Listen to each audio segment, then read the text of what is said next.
More than 3 years after Russia's invasion of Ukraine, Europe's energy security is fragile. US liquefied natural gas helped plug the Russian supply gap in Europe during the energy crisis of 2 to 3 years ago.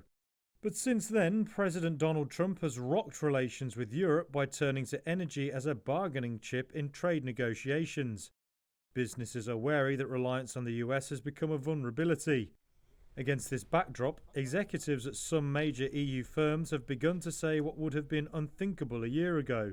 They believe importing some Russian gas could be a good idea. Leuna Chemical Park hosts one of Germany's biggest chemical clusters. The country relied heavily on cheap Russian gas until the Ukraine war. Christoph Gunther is managing director of Infra Leuna. There are initial peace negotiations driven by the American government. So there is a chance that the guns will fall silent. It would then be important and sensible for all sides to return to the supply of natural gas via the pipelines. That would be an important incentive for Russia in the peace negotiations. Any such move would require another major policy shift for the EU. It pledged to end Russian energy imports by 2027 after Moscow invaded Ukraine.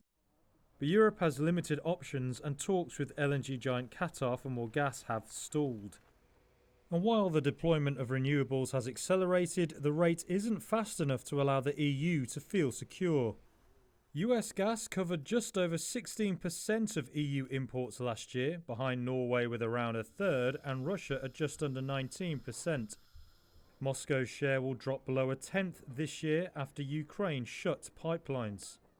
While a return of Russian gas appeals to some executives, it worries Maxim Timchenko, who is chief of Ukraine's private gas company DTEK.